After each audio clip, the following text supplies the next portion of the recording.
এবাৰ মিয়াই ভোট নিদিয়ে কংগ্ৰেছক আৰু এবাৰ কংগ্ৰেছক প্ৰশ্নৰ উত্থাপন কৰিছে মিয়াই ইতিমধ্যে এই কথা উল্লেখ কৰিছে সৰৰ যিসকল লোক আছে তেওঁলোকক কি কাৰণে ভূমিপত্তা দিয়া নাছিল আৰু ভূমিপত্তা যদি কংগ্ৰেছে দিলেহেঁতেন তেতিয়াহ'লে বিজেপিয়ে উচ্ছেদ চলাব নোৱাৰিলেহেঁতেন বুলি ইতিমধ্যে দলগাঁৱৰ বিধায়ক মজিবুৰ ৰহমানে বিস্ফোৰক মন্তব্য কৰা পৰিলক্ষিত হৈছে আৰু মজিবুৰে যেতিয়া এই মন্তব্য কৰিছে তেতিয়াই মিয়াসকলৰ মাজত এক প্ৰকাৰ চৰ্চা লাভ কৰা পৰিলক্ষিত হৈছে আৰু ইতিমধ্যে এই কথা উল্লেখ কৰিছে যে এইবাৰ ভোট দিয়া নহব এবাৰ কংগ্ৰেছক ভোট দিয়া নহব বুলি ইতিমধ্যে এই কথা উল্লেখ কৰিছে সবিস্তাৰ খবৰ আপোনালোকৰ মাজলৈকে লৈ আহিছো আৰু ইতিমধ্যে আমি আপোনালোকক গুৰুত্বপূৰ্ণ খবৰ জনাইছো কংগ্ৰেছে সৰৰ লোকক ভূমিপত্তা দিলে বিজেপিয়ে উচ্ছেদ চলাব নোৱাৰিলেহেঁতেন বুলি ইতিমধ্যে এই কথা উল্লেখ কৰিছে দলগাঁৱৰ বিধায়কগৰাকীয়ে মিয়া মানুহে আৰু ভোট নিদিয়ে কংগ্ৰেছক মিয়া মানুহে আৰু ভোট নিদিয়ে পঞ্চায়ত নিৰ্বাচনত কংগ্ৰেছক প্ৰত্যাখ্যান কৰিব সংখ্যালঘুৱে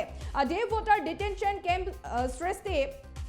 কংগ্ৰেছৰ এনেদৰে এতিয়া মন্তব্য কৰিছে উচ্ছেদ ডি ভোটাৰ ডিটেনশ্যন কেম্পৰ জৰিয়তে কংগ্ৰেছে মুছলমানক অত্যাচাৰ কৰিছে সংখ্যালঘু অধ্যুষিত এলেকাত একক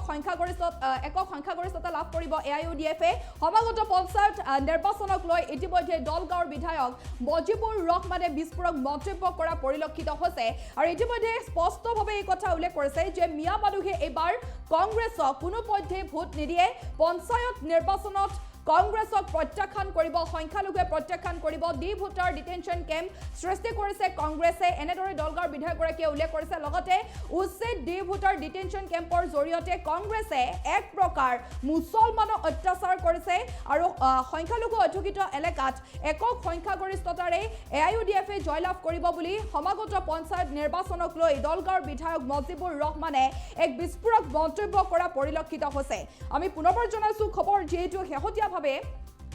দেখিবলৈ পোৱা গৈছে যে দলগাঁৱৰ বিধায়ক সমাগত পঞ্চায়ত নিৰ্বাচনক লৈ দলগাঁৱৰ বিধায়ক মজিবুৰ ৰহমানে কেতবোৰ বিস্ফোৰক মন্তব্য কৰা পৰিলক্ষিত হৈছে আৰু তাৰে ভিতৰত ইতিমধ্যে এই কথা উল্লেখ কৰিছে এইবাৰ চৰ অঞ্চলৰ যি লোক আছে নাইবা যি মিয়া লোক আছে তেওঁলোকে কিন্তু তেওঁলোকে কংগ্ৰেছক এইবাৰ ভোট নিদিয়ে বৰঞ্চ বিজেপিক ভোট দিব সৰৰ লোকক কি কাৰণে পত্তা দিয়া নাই কংগ্ৰেছ চৰকাৰে সৰৰ লোকক কি কাৰণে পত্তা দিয়া নাই ভূমিপত্তা নাই দিয়া বুলি ইতিমধ্যে এই কথা উল্লেখ কৰিছে দলগাঁৱৰ বিধায়কগৰাকীয়ে প্ৰশ্ন কৰিছে আৰু এবাৰ মিয়া মানুহে কংগ্ৰেছক ভোট নিদিয়ে বুলিও উল্লেখ কৰিছে তাৰ পৰিৱৰ্তে এই কথা উল্লেখ কৰিছে যে সংখ্যালঘু অধ্যুষিত এলেকাত একক সংখ্যাগৰিষ্ঠতা লাভ কৰিব এআইইউডিএফে একক সংখ্যাগৰিষ্ঠতা লাভ কৰিব আৰু পঞ্চায়ত নিৰ্বাচনত কংগ্ৰেছক প্ৰত্যাখ্যান কৰিব সংখ্যালঘুৱে আৰু দলগাঁৱৰ বিধায়কগৰাকীয়ে এই মুহূৰ্তত কি কৈছে সেয়া আমি আপোনালোকৰ মাজত লৈ আহিছোঁ চাওক আজি এতিয়ালৈকে নতুন যিখন নেকি ডেলিমিটেশ্যন মানে হ'ল ডেলিমিটেশ্যনৰ বা ড্ৰাফ্ট হেৰিটো ওলাইছে সেইটো তাতে লিখা আছে 29খন মানে পঞ্চায়ত দৰং জিলাৰ মানে দলগাঁও সমষ্টিত হ'ব আৰু 4খন জিলা পৰিষদ হ'ব আৰু এতিয়া যিহেতুকে 2-4-5 দিনৰ ভিতৰতে মই শুনা পাই আছোঁ যে ফাইনেল হেৰিখন ওলাব আৰু ডেলিমিটেশ্যন সেইখন প্ৰচেছটো কমপ্লিট হৈ গৈছে ওলাই যাব গতিকে আমি আশাবাদী হয়তো আপোনাৰ 2-1খন মানে পঞ্চায়ত মানে ইফালে হ'ব পাৰে বাকী যিমান পঞ্চায়ত আছে 4খন জিলা পৰিষদ আৰু মোটামুটি 25ৰ পৰা 26খন পঞ্চায়ত মানে আমাৰ ইউডিএফ পাৰ্টীয়ে দখল কৰিব মানুহ ইউডিএফৰ প্ৰতি আস্থা বৃদ্ধি হৈ আছে দিনে দিনে আজি আপোনালোকে কিয় আস্থা বৃদ্ধি নকৰে এই কথাটো আপোনালোকে সুধিব পাৰে যে আপোনালোকে চালে নহয় এই কেইদিনমান আগতে আপাৰ আছামত যিখিনি মানে মিয়াখেদা আন্দোলন হ'ল সেই আন্দোলন মিয়াখেদাৰ সময়ত যদি 2-4-5 জনে কথা ৰাখিছে একমাত্ৰ ইউডিএফৰ বিধায়কসকলে ৰাখিছে বাকী কংগ্ৰেছৰ কোনো বিধায়কে ৰখা নাই আপোনাৰ ডিটেনশ্যন কেম্প কংগ্ৰেছে বনাইছে ডি ভোটাৰ কংগ্ৰেছে বনাইছে এতিয়া মিয়া বুজি পোৱা হৈছে গতিকে কোনো মিয়া মানুহে কংগ্ৰেছক আৰু ভোট দিয়াৰ কাৰণে ৰখি থকা নাই মিয়া মানুহে এটা সময় গৈছে কংগ্ৰেছক মানে ভোট দি কিনে জিকাইছিলে চৰকাৰ বনালে চৰকাৰ বনোৱাৰ পিছত পালে কি চৰৰ মাটি পাট্টা নাপালে বীৰৰ মাটি পাট্টা নাপালে আজি পাট্টা নোপোৱাৰ কাৰণে বিজেপি গভৰ্ণমেণ্ট আহি কিনে য'তে ত'তে আপোনাৰ উচ্ছেদ আৰম্ভ কৰিছে আৰু এই উচ্ছেদ কৰাৰ মূল পাৰ্টিটো হ'ল কংগ্ৰেছ পাৰ্টীয়ে যদি আপোনাৰ যেতিয়া শাসনত আছিলে তেতিয়া যদি মুছলমানৰ কাৰণে অলপ চিন্তা কৰিলেহেঁতেন মাটিখিনি আপোনাৰ যদি এলটমেণ্ট দিলেহেঁতেন তেতিয়াহ'লে আজি চৰকাৰে বিজেপি চৰকাৰ ভাঙিব নোৱাৰিলেহেঁতেন আজি মুছলমানৰ কাৰণে আপোনাৰ ৰিজাৰ্ভেশ্যন লাগে এই কথা কংগ্ৰেছে কোনোদিন নকয় ইমান অত্যাচাৰ হ'ল গোৱালপাৰাত উচ্ছেদ হ'ল আপোনাৰ সোণতলীত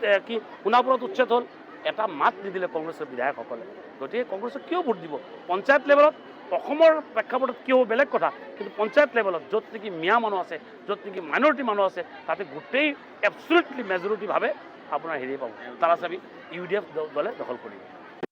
চাওক আজি এতিয়ালৈকে নতুন যিখন নেকি ডেলিমিটেশ্যন মানে হ'ল ডেলিমিটেশ্যনৰ বা ড্ৰাফ্ট হেৰিটো ওলাইছে সেইটো তাতে লিখা আছে 29খন মানে পঞ্চায়ত দৰং জিলাৰ মানে দলগাঁও সমষ্টিত হ'ব আৰু 4খন জিলা পঞ্চায়ত জিলা পৰিষদ হ'ব। আৰু এতিয়া যিহেতুকে 2-4-5 দিনৰ ভিতৰতে মই শুনা পাই আছোঁ যে ফাইনেল হেৰিখন ওলাব আৰু ডেলিমিটেশ্যন সেইখন প্ৰচেছটো কমপ্লিট হৈ গৈছে, ওলাই যাব। গতিকে আমি আশাবাদী হয়তো আপোনাৰ 2-1খন মানে পঞ্চায়ত মানে ইফালে সিফালে হ'ব পাৰে, বাকী যিমান পঞ্চায়ত আছে 4খন জিলা পৰিষদ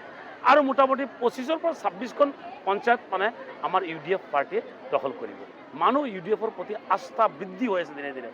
আজি আপোনালোকে কিয় আস্থা বৃদ্ধি নকৰে এই কথাটো আপোনালোকে সুধিব পাৰে